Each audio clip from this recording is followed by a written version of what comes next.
Hey guys, GTSS here. In this video, I'll be going over the top 5 tech flops of 2014, and all sources are going to be in the description below, so definitely check them out. And some of these you're going to expect, and some of these you're definitely not going to see coming. Let's start off with Steam OS and the Steam box.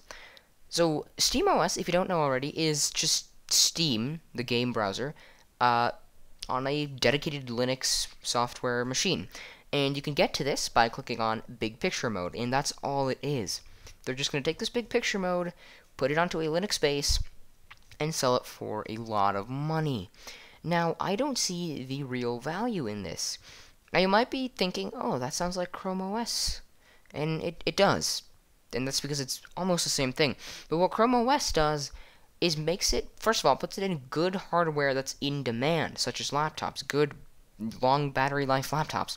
What Steam does is not that. Steam is putting it in a desktop, and they're not adding any specific features for that, as of right now at least. They are, this web browser here, as you see, is incredibly limited. There's 4 things I can do. It's very, very, very limited. You can't get any work done here. Any office stuff you need to do, any office documents you need to do. You can't edit any of those unless you use Google Docs or another web-based document editor. And I just see no real incentive for me to use this over just a Windows PC. I mean, I can do a lot more on a Windows PC. And what if my favorite game isn't Steam-based? There's nothing you can do. You just have to deal with it. And the UI just isn't optimized right now. It just doesn't look good on the desktop, and so I'm not going to be giving these Steam OS a chance here. Now, this one you probably saw coming. It's the Amazon Fire Phone, and this was just not a good phone. They give it good specs, but it gave it a high price and a bad software and no apps. And you can see that with the stars. I mean, that's a lot of bad 1 stars. And this thing had, first of all, about 2 hours of battery life.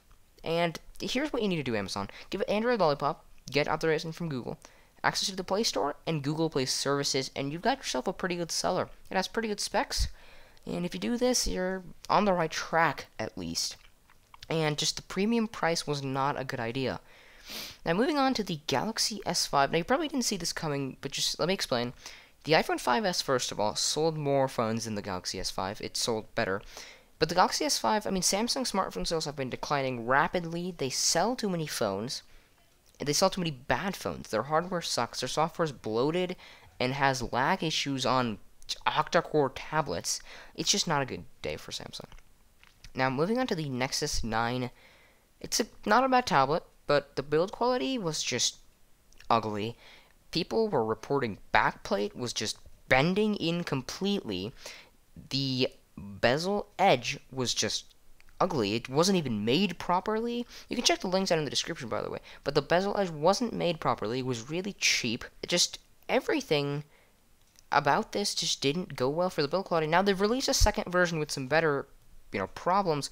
In addition to that, they made it $399, which is $100 less than the iPad Air 2, which is built like a beast. So the Nexus 9 isn't getting many sales at all.